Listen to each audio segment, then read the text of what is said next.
મને ખબર છે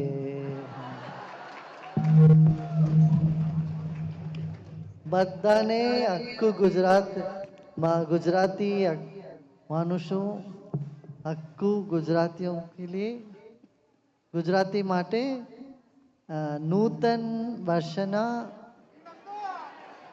અભિનંદન આશીર્વાદ છે. નૂતન વર્ષ આશીર્વાદ છે.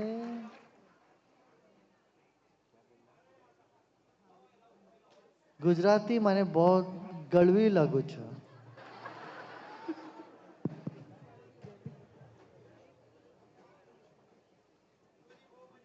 बहुत मजा आवे छे ना.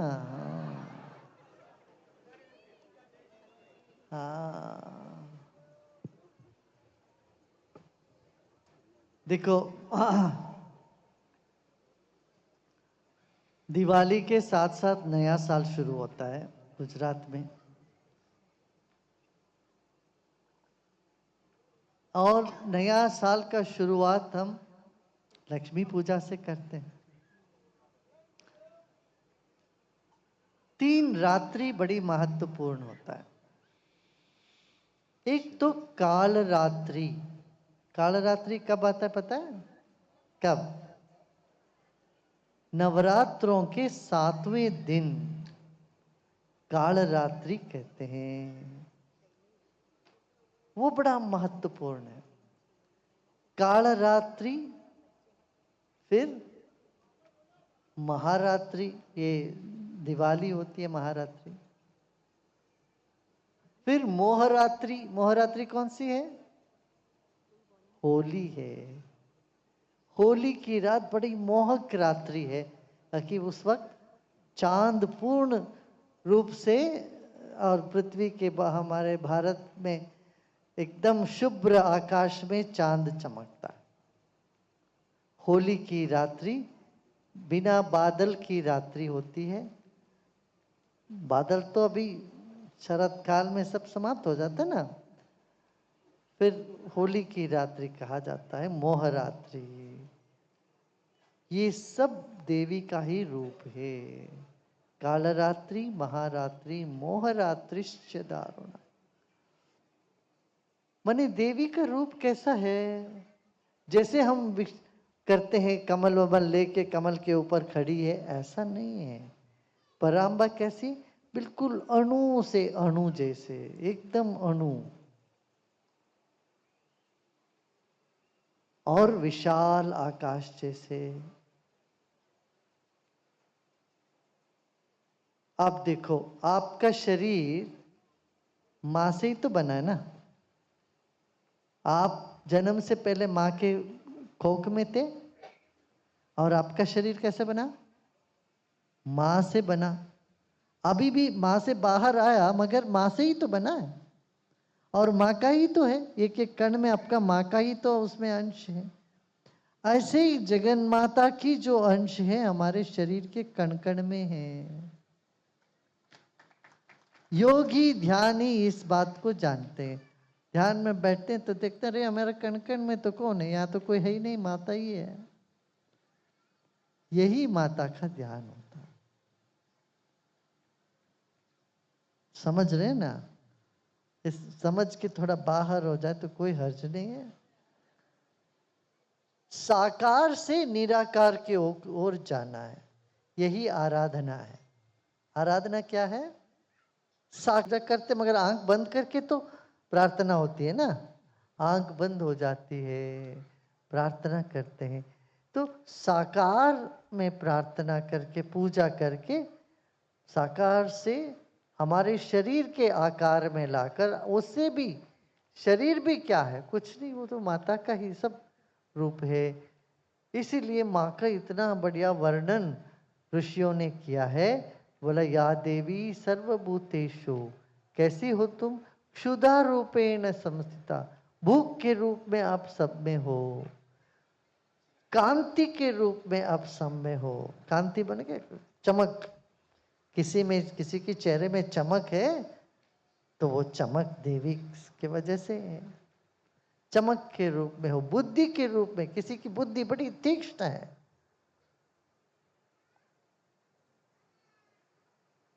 किसी ने पूछा हमसे, ने कहा, एक्चुअली कहा हमें देना अच्छा लगता है मगर लेना भी अच्छा लगता है। हमको देना भी चाहता हूँ, लेना भी चाहता हूँ। मैंने कहा नहीं, सिर्फ देना अच्छा लगता मानो, कि देना ही मुझे अच्छा लगता है। भाई उसमें लेना अपने आप आ गया कि नहीं? कुछ हो तभी ना दे पाओगे, कुछ नहीं तो कैसे दोगे? मुझे देना अच्छा लगता है माने भगवान अपने आप देते रहेंगे तुमको, लेने की जरूरत ही नहीं है। समझ में आ रही है बात? तो बुद्धिमत्ता क्या बोलते हैं कि मुझे ऐसा शक्ति तो मैं देता रहूं, मुझे देना अच्छा लगता, मैं इतना ही करो मुझे दे दो, दे पाऊं मैं, माने फिर आना अपने आप होने लगेगा, अपने आप होगा वो, नहीं तो दोगे कैसे? तो इस तरह से बुद्धि रूप से भी देवी, और शांति के रूप से भी माई है, और किसी में अशांति है वो भी माँ का ही रूप है। कोई अशांत है वो भी माँ के रूप है। तो इस तरह से सारे भाव, जो भी भाव है, भूख है, प्यास है, बुद्धिमत्ता है, मूढ़ता है, इस सभी भगवान के ही रूप है समझ के, और भगवती का ही रूप के समझ के विश्राम करना। इसमें आर्ट ऑफ लिविंग की प्रिंसिपल वहां लग गई। देखो, विरोधात्मक तत्व एक दूसरे के पूरक है, तो अपना सब जगह लग जाता है। ये जो 5 तत्व है, अब दुर्गा माँ का पूजा करते हो, उसके पांव के नीचे किस पर फूल चढ़ता है? राक्षस के ऊपर ही फूल चढ़ता है ना भाई। पांव कहाँ पर है दुर्गा माँ के? महिषासुर के ऊपर है। तो पांव को फूल चढ़ाओगे तो महिषासुर के ऊपर भी चढ़ता कि नहीं? इसका मतलब समग्र रूप से, ब्रह्म रूप से देखो। धर्म, अधर्म, ज्ञान सभी कुछ भगवान के ही स्वरूप है। समझने से विश्रांति मिलती, शांत होता है मन। लक्ष्मी का गुण यही है, एक तो समृद्धि तो देती है, मगर आयास हारिणी। आयास हारिणी माने पता है? थकान को दूर कर देने वाली। क्या? थकान को दूर। हम थक जाते हैं, कर करके थक गए, सोच सोच के थक गए, चिंता कर करके थक गए। ये सारे कान, मेरा हृदय, मेरा शरीर, ये सबको तुम रक्षा करो। यही देवी कवच, लक्ष्मी कवच। बोलते मैं कि पूर्व दिशा से, पश्चिम दिशा से, उत्तर, दक्षिण, ऊपर, नीचे, सारे 10 दिशाओं में मेरे को रक्षा करो। ये ऐसा बोल के हम माँ का मौजूदगी महसूस करते हैं। रक्षा तो कर ही रही है, तुम्हें बोलने से, बोलकर करेगी ऐसा नहीं है। रक्षा कर रही है, उसके प्रति हम सजग होते हैं। और माँ अपने से अलग नहीं है, दूसरे नहीं है, दूर नहीं है। यही ध्यान है। ऐसे ध्यान करते जाओ और मुस्कुराते जाओ, सबको प्रसन्न करते जाओ, है ना? यही नूतन वर्ष का संदेश है। क्या? खुद भी प्रसन्न रहो। अरे भाई, सब हमारी मुताबिक होने पर प्रसन्न तो कोई भी बेवकूफ भी रहता है। बेवकूफ से बेवकूफ भी अपने मत सब काम हो जाए प्रसन्न रहता है। अरे सारी चुनौती के बीच में प्रसन्न रहे, वो बनी बात भक्तों की। भक्त का लक्षण यही है। अरे बीसों समस्या है, क्या समस्या सब हो जाए देखो। कौन सी ऐसी समस्या जो हमको बिगाड़ सकती है? ऐसी हिम्मत के साथ चलेगा तो वो भक्त है, वो हमारे भक्त है। और किसी चीज में, और देखो काम करने से इतना नहीं थकते हम, सोचने से थकते हैं। दिमाग थका देती है, शरीर का थकान तो आधे घंटे में मिट जाएगा, 1 घंटे अच्छा विश्राम कर लो तो मिट जाता है। शरीर भी थक जाता है, मगर शरीर का थकान तुरंत मिट जाता है, मगर मन की थकान जो है, सोच सोच के विचार कर थकान होता है, वो तो सिर्फ प्रार्थना से, समाधि से, ध्यान से ही मिलता है। प्राणायाम क्रिया करो तभी वो बात, वैसी थकान दूर होती है। हाँ, आशा की, इच्छा की जो आग है वो हमको जलाती है, थका देती है, उससे हम शांत होवे। इसीलिए यहाँ बहुत लोग अभी ध्यान शिविर में भी आए हुए हैं, ध्यान कर रहे हैं, मौन साधना का शिविर कर रहे हैं। बहुत अच्छी बात।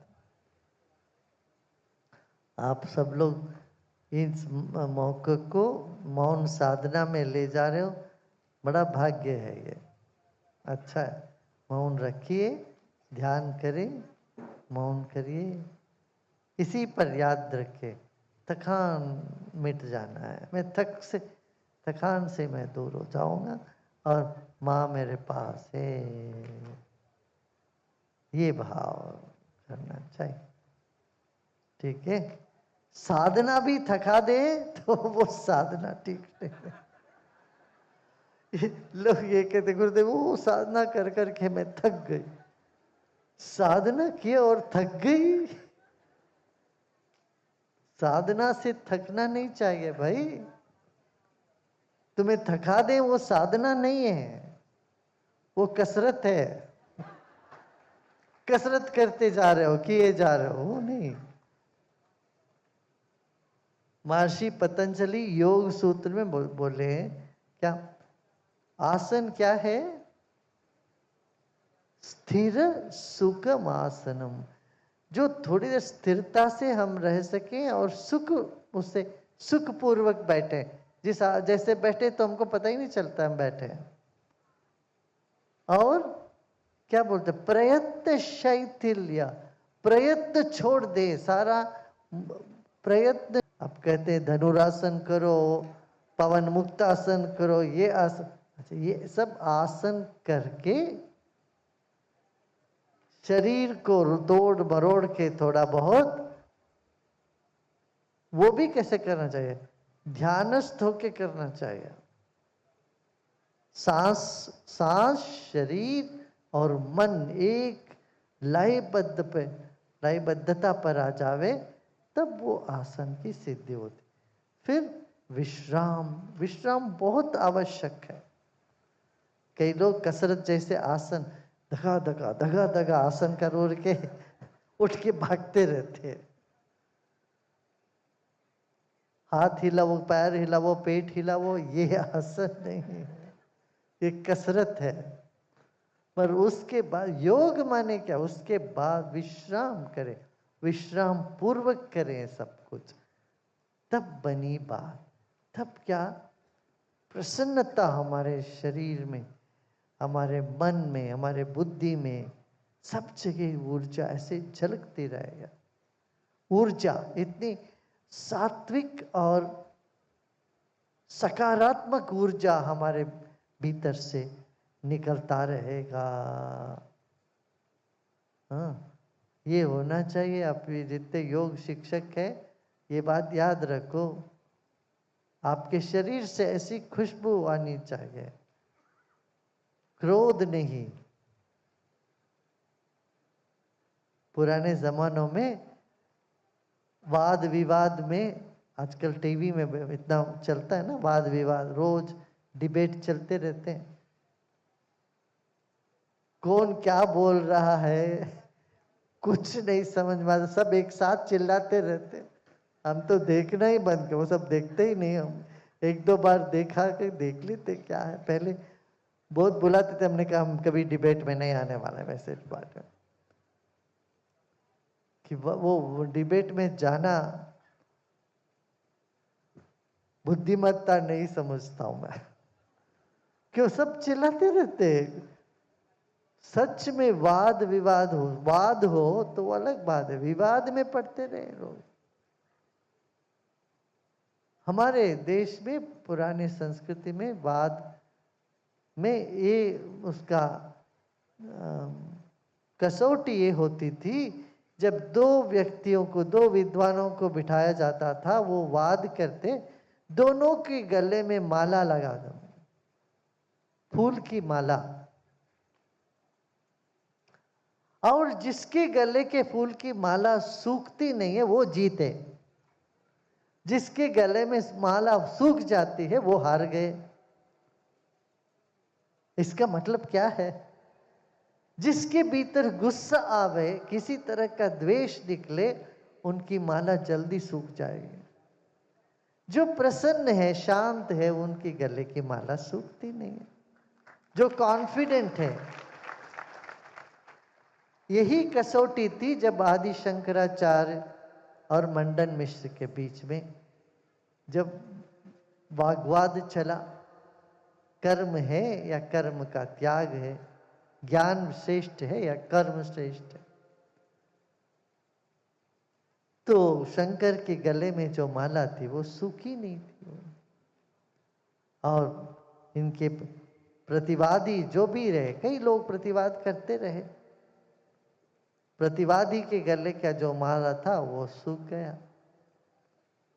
क्यों? उनके भीतर एक तो वाद ऐसा इतना सच्चाई निकले कि सच्चाई जब सुनना पड़ता है, खुद की जो सिद्धांत टूटने लगता है तो घबराहट होती है अंदर से, अपना विश्वास टूटता है तब भी घबराहट। ऐसे वाद विवाद को जीतते थे हमारे देश में। पुरातन पद्धति यही थी। ऐसे ही एक अकेले व्यक्ति केरला से निकले, भारत की नक्शा खींच लिया। इससे पहले सब बौद्ध थे, कुछ और थे, कपालिक थे, बौद्ध थे, इन सबको ये पुरातन संस्कृति से वापस जोड़ दिया, सबको घर वापसी लेके आए पूरे देश। तभी तो ये बना, भारत देश बना। तो ये एक तो गुजरात में पीठ स्थापना कर दिया, द्वारका में, एक पुरी में कर दिया, एक उत्तराखंड में कर दिया, एक दक्षिण में श्रृंगेरी में कर दिया। ये चार कोने में चार पीठ स्थापना करके फिर भारत को योग, ध्यान, वेदांत, इन सब विद्याओं को उपलब्ध कराया आदि शंकराचार्य। देखो उन दिनों में ये काम करना कोई आसान नहीं था। एक जगह से दूसरे जगह जाना, वो भी 32 साल तक ही रहे, 32 साल में गुजर गए। 20 साल में इतना काम करना वहां से इधर। उन दिनों में जब वाद में जीत जाते थे तो वो शंख बजाते थे, जितना दूर तक शंख की आवाज सुनाई देती थी वहां तक लोग बोलते थे हम फिर अपना पुरातन पद्धति जो है उस पे आ गए। ये बात हुई है ना। तो आप लोग भी सब नूतन वर्ष का शंख ऐसे बजाओ जिससे सबके घर में खुशियां और प्रसन्नता, सकारात्मक भाव जगे। ऐसे काम करना चाहिए। हा? क्या क्या ख्याल है? ठीक है ना? हाँ, बहुत अच्छा। अब आपके लिए इतना आसान हो गया। पहले सिर्फ लोग बोलते थे सकारात्मक काम करो, ये करो, वो करो, अच्छे रहो, सिर्फ उपदेश देते थे। आपको मार्ग में मिल गया, सुदर्शन क्रिया करते हैं, सहज समाधि ध्यान करते हैं लोग, इन सब पद का साधना पे लगे रहते हैं, तो अपने आप जीवन में अनायास ही परिवर्तन आने लग जाता है। ऐसा हो रहा है कि नहीं? कितने लोग देख रहे हैं अनायास परिवर्तन आ जाता है। हाँ, यही यही अपना सौभाग्य है, मान लो, जान लो और आगे बढ़ते जाओ। ठीक है, सबको आशीर्वाद।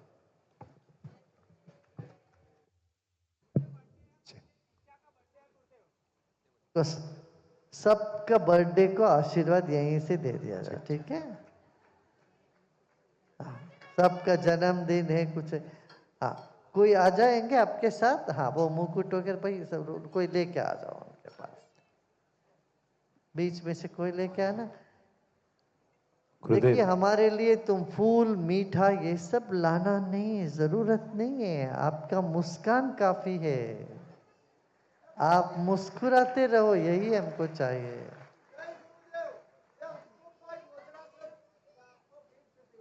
क्या? अच्छा अच्छा, गोधरा से आया। क्या? और गुरु का काम एक ही काम होता है, उसमें कुछ नहीं है और कुछ। क्या करते गुरु? उसको शहद से भर देते हैं और वो पूर्णाहुति होती है। इसका अर्थ यही है, तुम्हारा जीवन एक नारियल जैसा है। शरीर उसके जो बाहर की जो क्या बोलते हैं, हाँ? शल, उसके बाहर की शल जैसे मजबूत होना चाहिए, अंदर का मन सफेद, उसके सफेद जो होता है ना वो, ऐसे मन सफेद होना चाहिए उसके अंदर का। और आपके हृदय पानी जैसे होना चाहिए, नारियल पानी जैसे। और प्रेम को हम दिल खोल के रखते हैं, प्रेम को बहाते हैं, यही पूर्णाहुति है। जैसे ऐसे हम करते हैं, फिर गुरु ज्ञान से मधु से भर देते हैं उसको, और वही भगवान को बड़ा प्रिय होता है। पूर्णाहुति ऐसे होती है। आपने देखा होगा ना, जब भी पंडित लोग सब करने के बाद हमारे पास लेके आते हैं थाली में, हम उसमें शहद भर देते हैं 2 कटोरी, 2 उसका नारियल के टुकड़े पर, टुकड़े के अंदर, फिर वो जाके अर्पण, वो भगवान को, माने वो सारे देवी देवता उसको बहुत पसंद करते हैं। ऐसा। ओ मैं भी, हाँ।